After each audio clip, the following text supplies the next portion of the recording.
فاعوذ باللہ من الشیطان الرجیم بسم اللہ الرحمن الرحیم اقتربت الساعة وانشق القمر وإن يروا آیة يعرضوا ويقولوا سحر مستمر صدق اللہ العظیم وبلغنا رسوله النبی الامین الکریم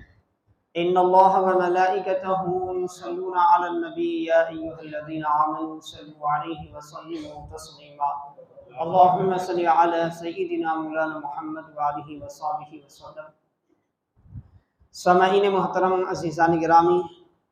اللہ تبارک و تعالی کا منشا اور اس کی مشیت یہ ہے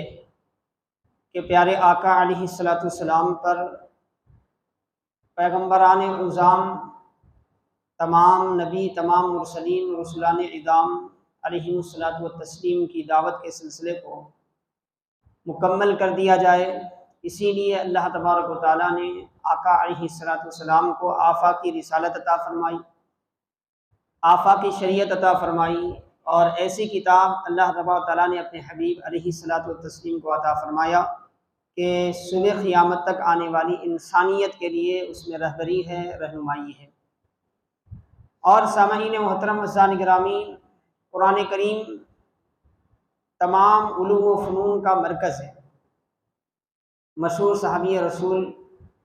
جن کو صحابہ اکرام رضوان اللہ تعالی علیہم اجمعین میں خاص طور پہ علم القرآن کے حوالے سے بڑا ہی مقام حاصل تھا، حضرت عبداللہ ابن عباس رضی اللہ تعالیٰ عنہ کا ارشاد ہے: جمیع العلوم فی القرآن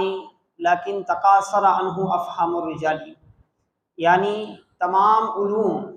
دنیا میں جتنے علم پائے جاتے ہیں الگ الگ نام سے، ان تمام علوم کا مرکز اور مصدر جو ہے وہ قرآن کریم ہے۔ یہ الگ بات ہے کہ انسانی ذہن اس کو سمجھنے سے قاصر ہے، کیونکہ انسان مختلف نوعیتوں اور طبیعتوں کے حساب سے پیدا کیا گیا ہے، تو اس کے سوچنے کی، سمجھنے کی صلاحیتیں بھی اس کی طبیعت اور اس کے ماحول کے لحاظ سے ہوتی ہے۔ تو وہ جس ماحول میں جس طبیعت کا عادی ہے اس چیز کو وہ قرآن سے سمجھ لیتا ہے۔ لیکن حضرت عبداللہ ابن عباس رضی اللہ تعالیٰ عنہ فرماتے ہیں تمام علوم، سارے کے سارے علوم اگر آپ تحقیق کرنے کے لیے بیٹھیں تو ان علوم کی جڑ، ان علوم کی اصل آپ کو کیا ہے؟ قرآن کریم میں ملے گی۔ اور ایک بات جو بہت ہی اہم ہے سمجھنے کی، قرآن کے حوالے سے ہو،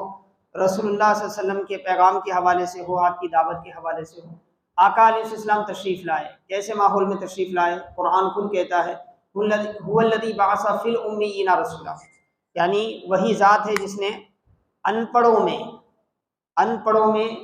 ایسے معاشرے میں جس کی اکثریت ان پڑھ تھی، ان ایجوکیٹڈ تھی، جہاں پڑھے لکھے لوگ نہیں تھے، ایسے ماحول میں اللہ تبارک و تعالیٰ نے اپنے رسول کو مبعوث فرمایا، ایسے ماحول میں اپنے حبیب کو مبعوث فرمایا، اور مبعوث فرما کر سب سے پہلی دعوت کیا دی گئی؟ اقرأ بسم ربک الذی خلق۔ سب سے پہلی دعوت یہ دی گئی اس رب کے نام سے پڑھیے جس نے آپ کو پیدا کیا، یعنی علم کی اہمیت پر سب سے پہلی قرآنی آیت اترتی ہے تو علم کی اہمیت پر، اور اس کے بعد وہ رسول مکرم علیہ الصلاۃ والتسلیم اللہ تبارک و تعالیٰ کی جانب سے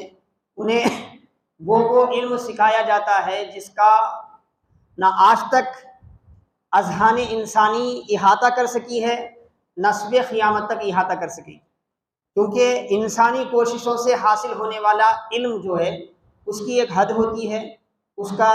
ایک اینڈ ہوتا ہے، اس کا ایک اختتام ہوتا ہے۔ لیکن جو علم اللہ تبارک و تعالیٰ کی جانب سے بندے کو بلا واسطہ نصیب ہوتا ہے، خاص طور پہ پیغمبران اعظام کو وحی الہی کے ذریعے جو علم حاصل ہوتا ہے، وہ علم جو ہے قطعی ہوتا ہے، یقینی ہوتا ہے، حتمی ہوتا ہے، اور اس کا تسلسل جو ہے وہ ختم نہیں ہوتا، اس کا تسلسل وہ ختم نہیں ہوتا۔ ایسا علم اللہ تبارک و تعالیٰ نے اس رسول معظم کو عطا فرمایا۔ چنانچہ سورہ رحمان میں فرمایا الرحمن علم القرآن، رحمان ہی کیا ہے؟ قرآن سکھایا ہے۔ اور سورۃ النساء میں فرمایا اللہ تبارک و تعالیٰ نے وَعَلَّمَكَ مَا لَمْ تَكُنْ تَعْلَمْ، اور تمہیں اے نبی تمہیں اس رب نے ما لم تکن تعلم، جو وہ کچھ آپ نہیں جانتے تھے، سب کچھ علم آپ کو اللہ تبارک و تعالیٰ نے عطا فرمایا۔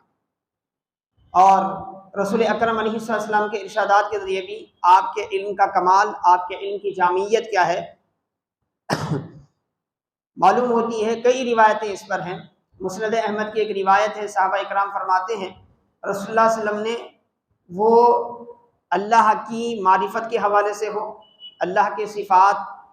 اللہ تبارک و تعالیٰ کی معرفت کے حوالے سے ہو، وہ آخرت کے حوالے سے ہو، وہ دنیاوی امور کے حوالے سے ہو، وہ امم سابقہ کی تاریخ کے حوالے سے ہو یا مستقبل کے حوالے سے ہو، ایسی ایسی چیزیں صحابہ اکرام رضوان اللہ تعالیٰ علیہم اجمعین کو سمجھائی ہوئی تھی، بتائی ہوئی تھی۔ مسند احمد کی روایت ہے، صحابی رسول فرماتے ہیں پرندہ ہوا میں اڑتا ہے، اڑ کر اچانک کیا ہے اپنا ایک پر کیا ہے کھول کے ٹھہرتا ہے، تو کیوں ٹھہرتا ہے اس کے بارے میں بھی رسول اللہ صلی اللہ علیہ وسلم نے ہمیں بتایا ہے، اس کے بارے میں بھی رسول اللہ صلی اللہ علیہ وسلم نے ہمیں بتایا ہے۔ اور صحیح مسلم کی روایت ہے اور بخاری کی روایت ہے، الگ الگ الفاظ کے ساتھ حضرت مغیرہ بن شعبہ سے روایت ہے، اور اسی طرح حضرت عمر فاروق رضی اللہ تعالیٰ عنہ سے روایت ہے، حضرت حذیفہ رضی اللہ تعالیٰ عنہ سے روایت ہے۔ صحیح مسلم کی روایت کا مفہوم میں آپ کے سامنے عرض کر رہا ہوں الفاظ کے ساتھ۔ اللہ کے رسول صلی اللہ علیہ وسلم کے وہ صحابی فرماتے ہیں قام فینا رسول اللہ صلی اللہ علیہ وسلم مقاما فاخبرنا ان بدء الخلق حتی دخل اہل الجنت منازلہم واہل النار منازلہم۔ حضرت سیدنا عمر فاروق رضی اللہ تعالیٰ عنہ فرماتے ہیں آقا علیہ السلام ایک دن ہمارے درمیان خطبہ ارشاد فرمائے، تقریر فرمائی، مگر وہ تقریر کیسی تھی؟ اتنی جامع تقریر تھی۔ اخبرنا ان بدء الخلق، اللہ نے تخلیق کا آغاز کیسے فرمایا، کائنات میں سب سے پہلی چیز کیا پیدا ہوئی، پھر کیا پھر کیا پھر کیا پھر کیا، کائنات کے ان حقائق کے بارے میں اللہ کے رسول صلی اللہ علیہ وسلم نے اپنے اس خطبے میں ارشاد فرمایا، اپنی اس تقریر میں ارشاد فرمایا فاخبرنا ان بدء الخلق حتی دخل اہل الجنت منازلہم واہل النار منازلہم، یہاں تک کہ جنتی جنت میں داخل ہو گئے، دوزخی دوزخ میں داخل ہو گئے۔ یعنی آغاز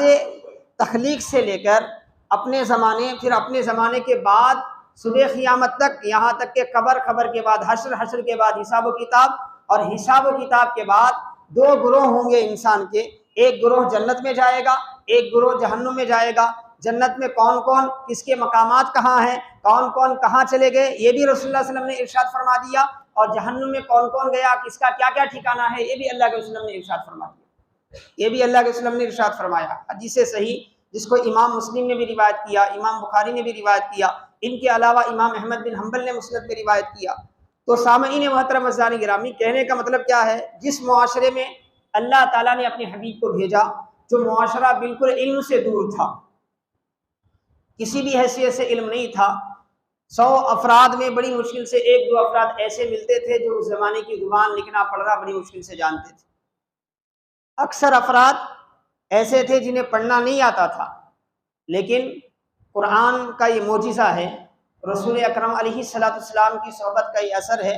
کہ 23 سالہ مدت میں آقا علیہ السلام نے دنیا کے سامنے ایک ایسا معاشرہ پیش فرمایا جن کا صرف علم دین میں ہی نہیں، علم عبادات وغیرہ ہی میں نہیں، بلکہ علم تاریخ میں اور علم اکوان میں، کائنات کے بارے میں معلومات کے حوالے سے بھی کوئی دنیا میں ان کا ہم پلہ نہیں تھا، کوئی ان کا مقابلہ نہیں کر سکتا تھا، کیونکہ آج سائنس ترقی کر رہی ہے اور اسلام اس فکر سے کیا ہے، سائنس کی ترقی اور سائنس کا علم، سائنس کے تحقیقات کی تائید کرتا ہے، اسلام تو اسے منع نہیں کرتا۔ عام طور پہ مسلمان ہے نا بہت زیادہ مغلوب ہو چکا ہے اپنی فکری اعتبار سے، کسی بھی چیز سے بہت زیادہ متاثر ہو جاتا ہے، لیکن حقیقت یہ ہے کہ وہ بھی ایک علم ہے۔ دنیا میں ہزاروں قسم کے فن ہیں، ہزاروں قسم کے علم ہیں، ایسے ہی وہ بھی ایک علم ہے، اور اسلام تو اس علم کی بھی ہمت افزائی کرتا ہے، کیونکہ اسلام آیا ہی ہے علوم کی سرپرستی کرنے کے لیے، اسلام آیا ہی ہے جہالت کے اندھیروں سے نکالنے کے لیے، تو اسلام برابر کیا ہے، اس کی بھی سرپرستی کرتا ہے۔ لیکن نبی کا جو علم ہوتا ہے وہ قطعی ہوتا ہے، نبی کا جو علم ہوتا ہے وہ قطعی ہوتا ہے۔ ماں باقی جتنے ذرائع علم ہیں، جتنے بھی ذرائع علم ہیں، وہ سب تخمینی ہوتے ہیں، ظنی ہوتے ہیں۔ اب ڈاکٹر، آج کی جدید کتنی ٹیکنالوجی بڑھ گئی ہے، جدید تحقیقات کی روشنی میں آپ کے جسم کے اندر روشنی پہنچائی جاتی ہے، جسم کا ایک ایک حصہ کیا ہے، اس کی فوٹو آپ کے سامنے موجود ہوتی ہے، ایک ایک شے اندر کیا ہے کیا نہیں ہے، ساری چیزیں۔ اس کے باوجود بھی آپ دیکھتے ہیں بہت سی مرتبہ ایسا ہوتا ہے کہ مرض کی صحیح تشخیص نہیں ہوتی، صحیح پہچان نہیں ہوتی، نتیجے میں کیا ہے، مریض اس دنیا سے چلا جاتا ہے۔ حالانکہ ٹیکنالوجی ہے، جاننے والے ماہر علاج کرنے والے ماہر اطباء موجود ہیں، اس کے باوجود کیا ہے، اس کا جو نتیجہ جیسے آنا چاہیے ویسا آتا نہیں، کبھی آ جاتا ہے کبھی اس کے خلاف آتا ہے، کیونکہ یہ ایک ظنی علم ہے۔ ڈاکٹر کو بھی پتا ہے کہ وہ جو کچھ بھی کر رہا ہے غالب گمان کی بیسک پہ کر رہا ہے،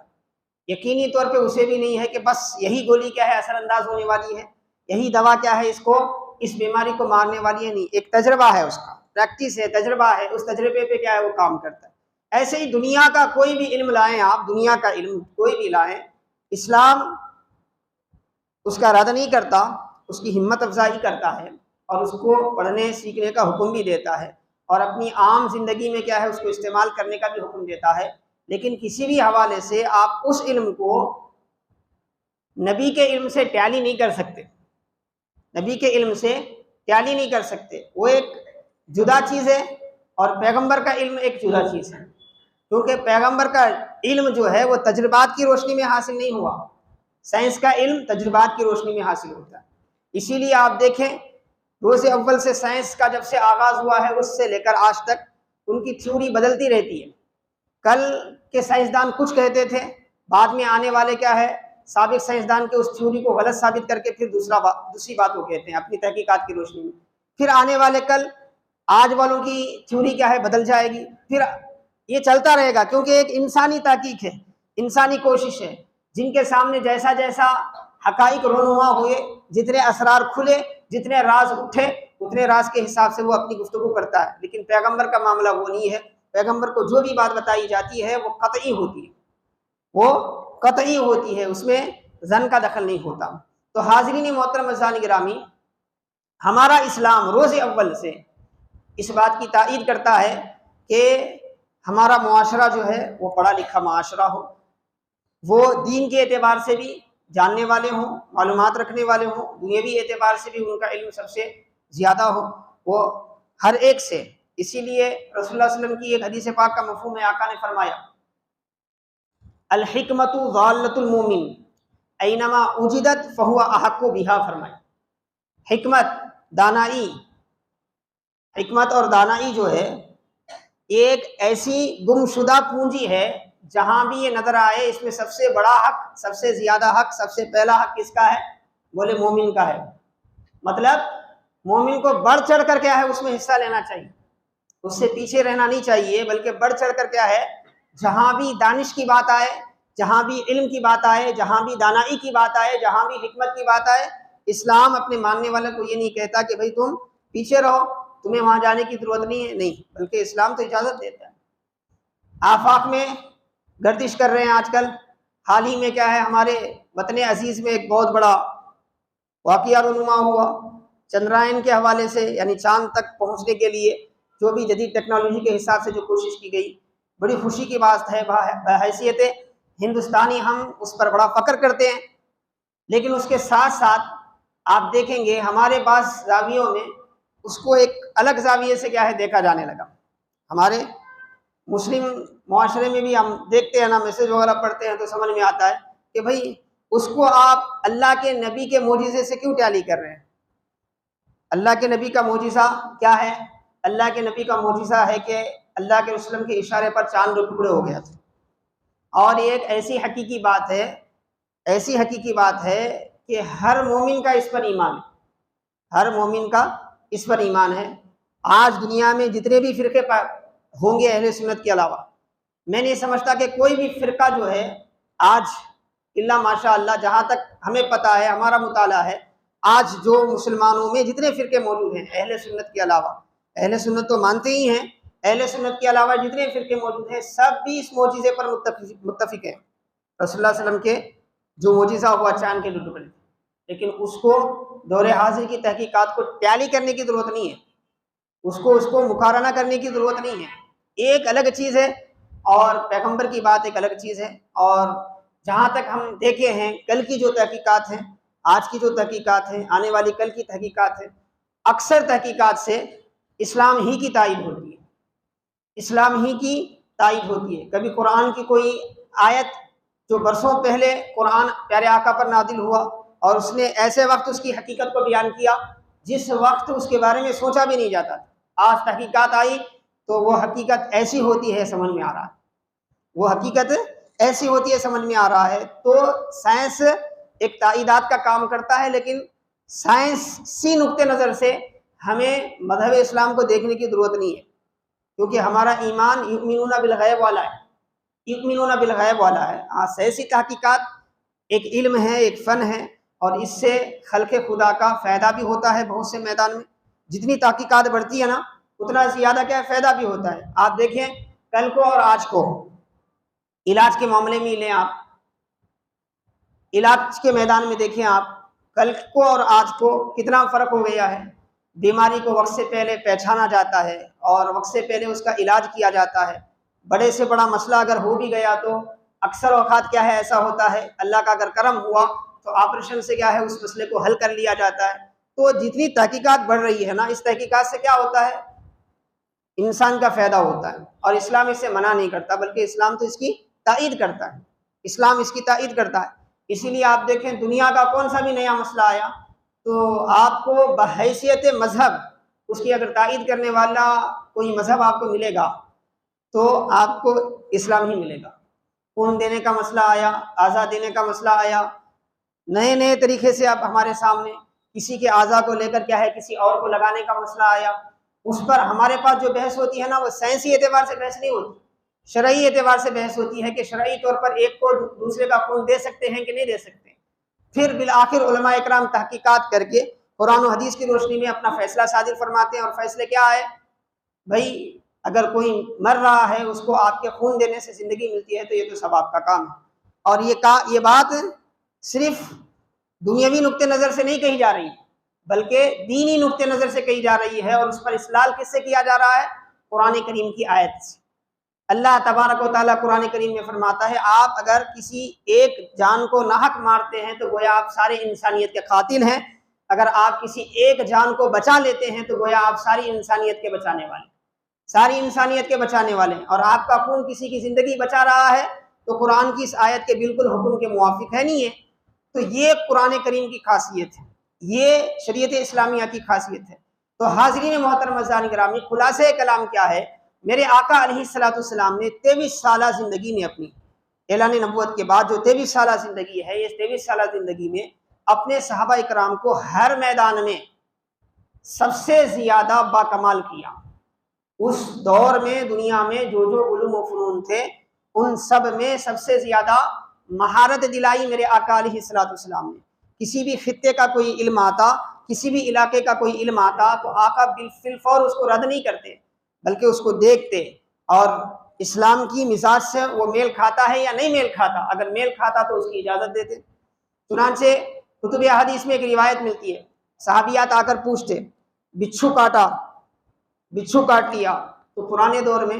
اس کا ایک علاج تھا۔ کیا علاج تھا؟ کچھ پڑھ کے دم کیا جاتا تھا، کچھ کلمات بول کے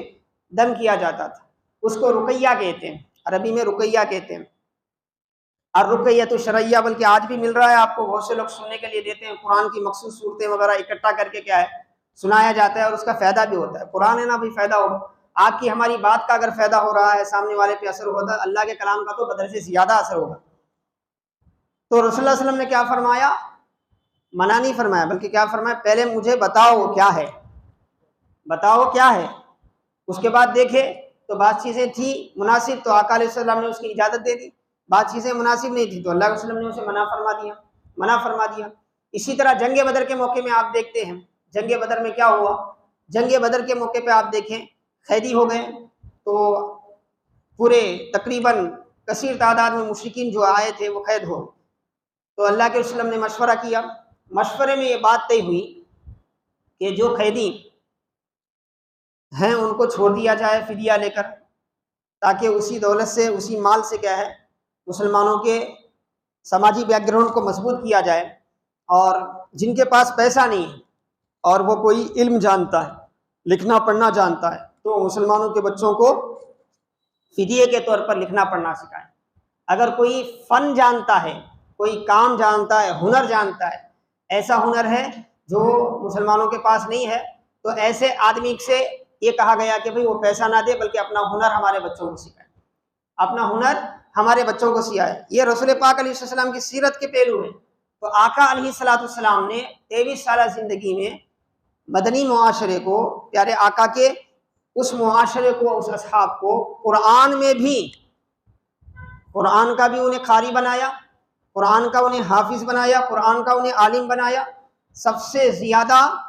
نماز کا اہتمام کرنے والے وہ تھے، سب سے زیادہ حج کا، روزے کا، صدقہ و خیرات کا اہتمام کرنے والے وہ تھے. تو ایک جانب ان کا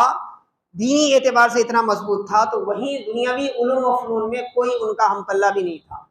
دنیاوی علوم و فنون میں کوئی ان کا ہم پلہ نہیں تھا. اسی لیے جیسے جیسے اسلامک سلطنتیں بڑھتی گئی نا، اتنا زیادہ کیا ہے، ان علوم کی پذیرائی ہوئی، ان علوم کو ختم نہیں کیا گیا. بلکہ آپ دیکھیں بغداد میں آنے کے بعد مسلمان، اندلس میں آنے کے بعد مسلمان، فلسطین میں آنے کے بعد مسلمانوں نے وہاں چلتے ہوئے دنیاوی علوم کو کیا ہے، کیسی سرپرستی عطا کی، ایسی سرپرستی عطا کی. دور کیوں جاتے ہیں آپ، بیدر چلے جائیں، محمود گاما کا آپ کو مدرسہ ملے گا. محمود گاما کا مدرسہ، یہ محمود گاما کون ہے؟ بہمنی جو دور حکومت گزری ہے ہماری دکن میں، بہمنی سلاطین گزرے ہیں نا، مسلم سلاطین بہمنی، ان کے وزیر اعظم تھے محمود گاما. ایران کے ایک ہیرا فروخت کرنے والے تاجر تھے. مگر پرانا زمانہ ایسا تھا، صرف تجارت نہیں رہتی، بلکہ پہلے بچے کو کیا ہے، دینی اعتبار سے تیار کیا جاتا تھا. اس کے بعد انہیں تجارت بھی سکھائی جاتی تھی، انہیں میدان جنگ کا شہ سوار بھی بنایا جاتا تھا، ہر میدان میں رہتا تھا. آج اس کا الٹا ہو رہا ہے. نتیجہ کیا ہو رہا ہے معلوم؟ نتیجہ اس کا بڑا بھیانک ہو رہا ہے. ہم اپنے بچوں کو پہلے مذہبی فکر نہیں سکھاتے اور کوشش کرتے ہیں کہ بھئی دنیا کے معاملے میں وہ زیادہ سے زیادہ پڑھ لے. پڑھنے کے بعد وہ ایک ہوتا ہے اور دیگر نظریات رکھنے والے اس کے اطراف و اکناف میں 20 30 40 50 ہوتے ہیں. وہ ایک مسلمان اور اس کے اطراف و اکناف یا تو مسلمان نہیں ہوتے، اگر مسلمان بھی ہیں تو ایسے نظریات رکھنے والے ہوتے ہیں جو اسلام کا جو مین مرکزی نظریہ اہل سنت کا ہے وہ نہیں رکھتے. نتیجے میں کیا ہوتا ہے، وہ ایک بچہ آپ کا ان کے نظریات سے متاثر ہو جاتا ہے، ان کے نظریات سے. حالانکہ اسلام کا مزاج یہ ہے کہ پہلے اپنے بچے کو مذہبی اعتبار سے مضبوط کیا جاتا ہے، پھر ہر میدان میں اسے ماہر بنایا جاتا ہے، تاکہ وہ اکیلا ہی کسی جگہ چلا جائے تو وہ ہزاروں پر بھاری رہے، کسی سے وہ متاثر نہ ہو، بلکہ وہ جہاں رہتا ہے وہاں کا سارا معاشرہ اس سے متاثر ہو. ماضی کی یہی فکر تھی. آپ تھے تو ایک ایران کے بہت بڑے ہیروں کے تاجر تھے آپ، لیکن آپ کی صلاحیتیں، آپ کا علمی مقام ایسا تھا کہ بہمنی حکومت میں آپ کو وزیر اعظم کا منصب عطا کیا گیا، محمود گاما وزیر اعظم کا منصب. اور آپ آئے تو بہمنی سلاطین کے حدود بھی بڑھ گئے، گووا تک چلے گئی محمود گاما کی حکومت میں. آپ کی وزارت میں جو ہے بہمنی سلاطین، حالانکہ آپسی رشاکشیاں بہت تھیں، چاچا بھتیجے میں جنگ ہوتی تھی کہ بادشاہ کے لیے، یہ سب ہونے کے باوجود بھی آپ نے حکومت کو ایسے کنٹرول کیا ہوا تھا جس کے نتیجے میں بہمنی حکومت بہت بڑی. اس وقت بیدر میں ایک اسکول کھولا گیا تھا اور ہاسٹل سے اسکول کھولا گیا تھا، مدرسہ کھولا گیا تھا ایک، اور کتنے علوم سیکھے جاتے تھے اس میں. اس زمانے میں بعض مورخین لکھتے ہیں 300 سے زائد علوم کیا ہے پڑھائے جاتے تھے، 300 سے زائد علوم. اور پڑھنے والے طلباء کہاں کے ہوتے تھے؟ صرف ہندوستان کے نہیں، افغانستان سے، سندھ یعنی موجودہ جو پاکستان ہے، پاکستان سے، اور عراق سے، عجم سے، عرب سے، دنیا کے خطوں سے لوگ آ کے ہمارے بیدر میں پڑھ کے جاتے تھے، کیونکہ ویسی سرپرستی ہوتی تھی مسلمانوں کی علم کے لیے. اور یہ فکر ان کو کہاں سے پیدا ہوئی؟ اسی قرآن سے، اسی اسلام سے پیدا ہوئی. تو حاضرین محترم عزیزان گرامی، آپ دیکھیں دور حاضر میں بھی الحمدللہ ہمارے بھارت میں کیا ہے، چندرائن کے حوالے سے بہت بڑا کام ہوا ہے. ہم فخر کرتے ہیں کیونکہ ہم ہندوستانی ہونے کے ناطے ہمیں بڑا فخر بھی ہے. اور دوسرا یہ ہے کہ آپ دیکھیں اس میں بھی آپ کو مسلمان نظر آئیں گے. آپ وہ جو ٹیم ہے، جس ٹیم نے کیا ہے اس بات کی کوشش کی ہے کہ ہمارا سیٹلائٹ جو ہے وہ چاند تک پہنچے، تو اس میں جو ٹیم ہے اس کی، وہ ٹیم ورکر میں بھی آپ کو کون ملے گا؟ آپ کو مسلمان ملے گا. کیوں؟ کیونکہ ہمارا مذہب بنیادی طور پہ ہمیں آگے بنانا چاہتا ہے علم کے اعتبار سے، ہمیں کبھی پیچھے نہیں روکتا. اور جہاں تک رسول اللہ صلی اللہ علیہ وسلم کے انشقاق قمر کا معاملہ ہے تو وہ تو ایک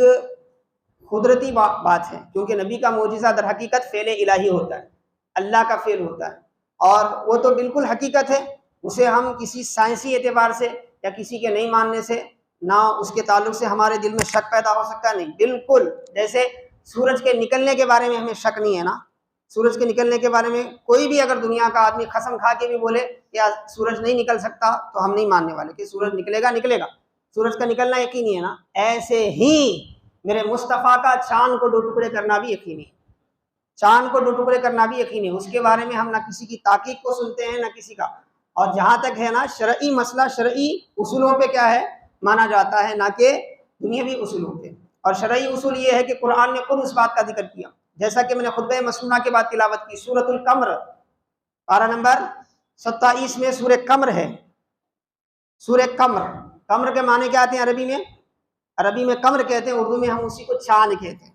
یعنی ایک چاند کے بارے میں مکمل صورت ہے ہمارے پاس،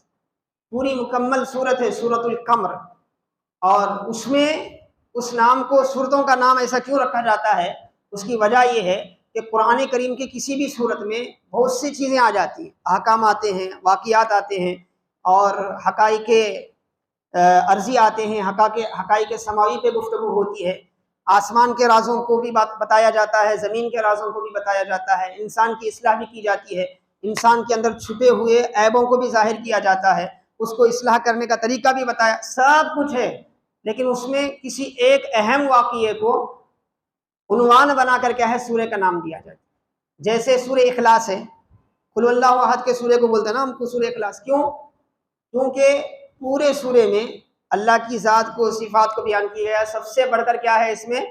توحید الہی کو بیان کیا گیا، اسی لیے اس کو سورہ اخلاص سورہ توحید کہتے ہیں۔ ایسے ہی سورۃ القمر کو سورۃ القمر کیوں کہتے ہیں؟ کیونکہ اللہ تبارک و تعالیٰ نے قمر سے متعلق یعنی چاند سے متعلق، چاند اللہ کی نشانیوں میں سے ایک نشانی ہے، ہم چاند کو نہ دیوتا مانتے ہیں، نہ معبود نہ مانتے ہیں، نہ ہی عبادت کے لائق مانتے ہیں، چاند بھی اللہ کی ایک مخلوق ہے، جس طرح کائنات کا ہر ذرہ اللہ کے امر کا پابند ہے، ایسے ہی چاند بھی اللہ کے امر کا پابند ہے، چاند بھی اللہ کے حکم کا پابند ہے، جب حکم ہوتا ہے چمکتا ہے، جب حکم ہوتا ہے چاند گرہن ہو جاتا ہے، اسے چاند کا گرہن کا لگنا بھی اللہ کے حکم سے ہے، اس کا چمکنا بھی اللہ کے حکم سے ہے، 14ویں کو اس کا پورا ہونا بھی اللہ کے حکم سے ہے، اور 29 کو بالکل اس کا ختم ہو جانا بھی اللہ کے حکم سے ہے، پھر 1 تاریخ کو اس کا بالکل کیا ہے ناخن کے پور کے برابر چمکنا بھی کیا ہے اللہ کے حکم سے۔ یہ سارا نظام اللہ تبارک و تعالیٰ نے ہمیں ٹائمنگ موسم سمجھنے کے لیے کیا ہے مقرر کر کے رکھا ہوا ہے، سورج سے چاند سے ہمیں ہماری عبادتوں کا ٹائمنگ کا پتہ چلتا ہے، ہماری عمروں کا پتہ چلتا ہے، ہمارے اوپر آنے والے موسموں کا پتہ چلتا ہے، یہ اسلام سے کیا ہے یہ ساری چیزیں۔ ایک بہت بڑی چیز قرآن کریم میں چاند کے حوالے سے انشقاق قمر، انشقاق قمر کا مطلب ہے چاند کا ٹکڑے ہونا، چاند میں دراڑ آنا، چاند میں دراڑ آنا، شق کہتے ہیں پھٹ جانے کو، اور اللہ تعالیٰ نے قرآن کریم میں اس کا ذکر فرمایا، کیا فرمایا؟ اقتربت الساعۃ وانشق القمر، قیامت قریب آ گئی اور چاند 2 ٹکڑے ہو چکا، چاند کیا ہے پھٹ چکا، اور پھر فرمایا وَإِن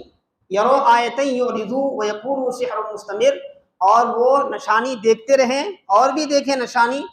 مشرکین کے حوالے سے کہا جا رہا ہے، اور بھی وہ نشانی دیکھیں، دیکھنے کے باوجود وہ کیا کریں گے؟ وَإِن يُعْرِضُوا آیَةً وَإِن يَرَوْا آیَةً يُعْرِضُوا، وہ انکار کریں گے اور کہیں گے کہ بھئی یہ تو چلتا ہوا جادو ہے، نہ ختم ہونے والا جادو ہے۔ تو اس کے حوالے سے پورے مفسرین، ایک آدھ کوئی اگر نہیں بولتا ہے تو اس کا حساب ہی نہیں ہے، پورے مفسرین، اور اس کے بعد کتب احادیث میں تقریباً 9 صحابہ سے یہ روایت موجود ہے، حضرت عبداللہ ابن عباس سے، حضرت عبداللہ ابن مسعود سے، حضرت ابو سعید خدری سے، حضرت عبداللہ بن عامر سے، حضرت جبیر بن مطعم سے، حضرت مولا علی رضی اللہ تعالیٰ عنہ سے، تقریباً 9 صحابہ سے روایت ہے۔ کتنی روایتیں ہیں؟ تقریباً 198 روایتیں ہیں، 198 احادیث ہیں اس پر، کیا ہے بخاری میں، مسلم میں، صحیح ستہ کی ساری کتابوں میں، اس سے ہٹ کر کتب احادیث کی اور مسند احمد، صحیح ابن حبان وغیرہ میں روایت کیا ہے؟ حضرت عبداللہ ابن مسعود کی روایت کا مفہوم میں آپ کے سامنے عرض کر دیتا ہوں۔ حضرت عبداللہ ابن مسعود نے فرمایا ایک مرتبہ مشرکین نے، اہل مکہ نے آقا علیہ السلام کو ان کی نبوت پر نشانی چاہیے، ان کی نبوت پر نشانی چاہیے۔ تو اب رسول اللہ صلی اللہ علیہ وسلم سے پوچھا گیا، کیا پوچھا گیا؟ نشانی۔ اور نشانی میں انہوں نے کیا پوچھا کہ بھائی بہت سی چیزیں وہ دیکھ چکے تھے کہ رسول اللہ صلی اللہ علیہ وسلم کی زندگی کتنی برکت والی ہے، اسی لیے کوئی ایسی چیز پوچھیں جو ان سے ناممکن ہو۔ اور یہ سمجھ کر انہوں نے کیا پوچھا کہ بھائی چاند چمک رہا ہے نا، چاند کو 2 ٹکڑے کر دو، چاند کو 2 ٹکڑے کر دو۔ تو حاضرین محترم اعزائے گرامی، حضرت عبداللہ ابن مسعود فرماتے ہیں اس وقت آقا علیہ السلام مینا کے پہاڑیوں کے قریب تھے، اللہ کے رسول، بعض روایتوں میں آتا ہے، تو اللہ کے رسول صلی اللہ علیہ وسلم نے وہیں سے اشارہ فرمایا چاند کی طرف، چاند 2 حصوں میں بڑھ گیا، چاند 2 حصوں میں بڑھ گیا، اور ایک حصہ غار حرا سے اس طرف نظر آ رہا تھا، ایک حصہ جو ہے جبل ابو قبیس جو بالکل خانہ کعبہ کے اپوزٹ میں ہے، آج اس پہاڑ کے نیچے سے کیا ہے بسوں کو پھرنے کے لیے غار کا راستہ بنایا گیا ہے، اس سے اس طرف تھوڑی دیر کے لیے کیا ہے چاند جدا جدا ہو گیا، اور آقا نے فرمایا اشہدو اشہدو اشہدو، اللہ کے رسول نے فرمایا گواہ رہنا گواہ رہنا گواہ رہنا، تمہارا جو مطالبہ تھا میں نے پورا کر دیا، چاند کو 2 ٹکڑے کر دیا، اب تمہاری ذمہ داری ہے کہ مجھے رسول مانو، اور میں جو کہہ رہا ہوں کہ اللہ کے سوا کوئی معبود نہیں، اس دعوت کو قبول کرو، اس دعوت کو قبول کرو۔ کچھ لوگ تو متاثر ہوئے، کچھ لوگ اب بہانہ بنانے لگے، کہنے لگے کہ بھئی دیکھیں گے ہم پر کوئی، ہمارے آنکھوں پہ کوئی جادو ہو گیا شاید، اسی لیے باہر سے ہمارے جو بھائی تجارت وغیرہ کو گئے نا وہ واپس آئیں گے تو ان سے پوچھیں گے، ان کو معلوم ہو جائے گا۔ اس طرح بعض لوگ کہنے لگے نہیں نہیں محمد جادو کر چکے ہیں معاذ اللہ، تو اس طرح کی باتیں ہونے لگی، مگر یہ حقیقت ہے کہ اللہ کے رسول نے چاند کو 2 ٹکڑے کیا، صحابہ نے بھی دیکھا، جو اس وقت صحابہ جتنے بھی موجود تھے سب نے دیکھا اس کو، اور مکہ والے تقریباً مطالبہ تھا نا ان کا، وہ تو موجود تھے، وہ دیکھے، اور اس پر قرآن پاک میں اللہ تبارک تعالیٰ نے یہ آیت نازل فرمائی، اقتربت الساعہ، کیا ہے چاند قیامت قریب آ گئی، وانشق القمر، اور کیا ہے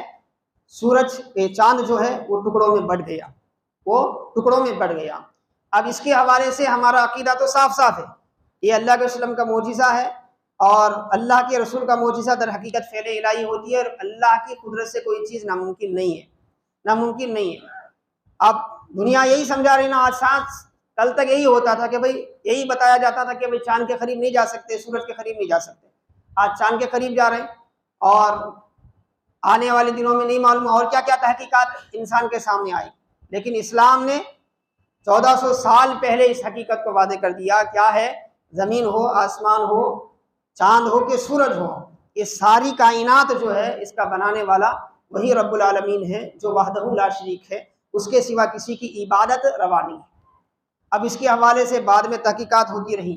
خود علماء اسلام میں بھی اختلاف رہا اس کا، کئی کتابیں آج بھی موجود ہیں اس عنوان پہ کہ پہلی مرتبہ جب چاند کا سفر ہوا تھا امریکہ والوں کی طرف سے، تبھی کیا ہے علماء اسلام کی طرف سے اختلاف ہوا اس کا، بعض نے کہا کہ بھئی ایسا نہیں ہو سکتا فلاں فلاں، اور دنیا میں بھی کیا ہے بہت چرچے ہوئے کہ بھئی، میں نے کہا نا کہ بھئی دنیا کا سارا علم جو ہے نا وہ یقینی نہیں ہوتا، قطعی نہیں ہوتا، تو اب جانے والے جا کر بول رہے ہیں کہ ہم چاند پہ پہنچے، ہمارے کو کیا معلوم وہ چاند پہ پہنچے گی نہیں پہنچے، کسی اور سیارے پہ پہنچے ہوں گے، ہماری فضا سے اٹھ جانے کے بعد نہ جانے فضا کے اوپر کتنے ابھی راز ہیں اللہ کو بہتر معلوم، ان میں سے کسی ایک کے اوپر پہنچے ہوں گے، تو یہ اختلاف پرسوں سے رہا۔ اور جو امریکہ کی چاند کے سفر کی جو ذمہ دار کمیٹی ہے ناسا کمیٹی، اس کی طرف سے فوٹوز بھی آئے پہلے، آج بھی محفوظ ہے فوٹو، ایک صاحب میرے واٹس ایپ پہ بھی ڈالے کہ اس میں انہوں نے جو فوٹو لی تھی، اس فوٹو میں باضابطہ کیا ہے چاند میں ایک دراڑ محسوس ہو رہی ہے، چاند میں ایک دراڑ محسوس ہو رہی ہے، اس پر بہت دنوں تک گفتگو بھی چلی ماضی میں، عربی کے کئی مجلات میں کیا ہے اس پر گفتگو آئی، تنقید بھی آئی، تحقیق بھی آئی، کچھ لوگوں نے کیا ہے نبی کے اس معجزے کے حوالے سے اس کو بیان کیا، لیکن ایک حقیقت اپنی جگہ ہے، کوئی مانے نہ مانے یہ حقیقت ہے کہ اللہ نے اپنے حبیب کے لیے چاند کو 2 ٹکڑے فرمایا، اور یہ اہل مکہ کے لیے حجت قائم ہونی تھی اور حجت قائم ہوئی، اور کئی لوگ ایسے تھے جو اس کو دیکھ کر ایمان بھی لائے، کئی لوگ اس پر کیا ہے بہانہ بھی بنانے لگے، لیکن حقیقت یہ ہے کہ اللہ تبارک و تعالیٰ نے اپنے حبیب کو علم کامل دے کر بھیجا ہے، اور نہ صرف علم دے کر بھیجا ہے بلکہ اپنے معاشرے کو علم والا بنانے کے حکم دے کر بھیجا ہے، اور 23 سالہ زندگی میں آقا نے یہی فرمایا، تو ہماری بھی یہی کوشش رہنی چاہیے کہ ہم دینی علم کے ساتھ ساتھ دنیوی علوم میں بھی آگے بڑھتے رہیں، ہر میدان میں آگے بڑھیں، تحقیق کریں، کیونکہ دنیا کا ہر علم ہر ریسرچ سے بدلتا رہتا ہے۔ میرے اس جملے کو آپ دیکھیں، اس کے بعد جا کے آپ کون سا بھی علم چیک کریں، علم حساب ہو، علم طب ہو، کون سا بھی علم ایسا ہے، اس کے ماضی کے اصول الگ تھے، پاسٹ میں جو اس کے جاننے والے تھے وہ الگ بولتے تھے، حال میں جو ہیں وہ الگ بول رہے ہیں، اور کل جو اس پر ریسرچ کرنے والے پیدا ہوں گے ان کی تحقیق الگ ہوگی، کیونکہ وہ حقیقت تو اللہ ہی بہتر جانتا ہے۔ لیکن اتنا ہے کہ نبی کی جو تحقیق ہوتی نا، وہ نبی کی تحقیق نہیں ہوتی، وہ اللہ کی تحقیق ہوتی۔ اسی لیے قرآن کا کہا ہوا کبھی غلط نہیں ہو سکتا، باقی ساری تحقیقات بعد میں آگے چل کر کیا ہے، اس میں یو ٹرن لیا جا سکتا ہے، اس میں تبدیلی آ سکتی ہے، مگر مصطفیٰ کا قول بدلا نہیں جا سکتا، کیونکہ قرآن کریم نے واضح کر دیا وَمَا يَنطِقُ عَنِ الْهَوَىٰ إِنْ هُوَ إِلَّا وَحْيٌ يُوحَىٰ، مصطفیٰ اپنی خواہش سے نہیں بولتے، جب بھی بولتے ہیں تو وحی الہی سے بولتے ہیں۔ اس لیے مسلمانوں کو اپنے دین کے ساتھ بھی وابستہ رہنا چاہیے، اور دین کے ساتھ ساتھ کیا ہے، دنیاوی علوم میں بھی وہ اپنے آپ کا لوہا منائے، جیسے صحابہ کرام نے منوایا، تابعین نے تابعین نے منوایا۔ اگر اس ٹاپک کو چھیڑا جائے اور تاریخ اٹھائی جائے کہ سب سے پہلے فلاں مسئلے میں کس نے کام کیا، فلاں مسئلے میں کس نے کام کیا، تو آپ جا کر دیکھیں گے کہ بڑے بڑے مسلمانوں کا نام ملے گا،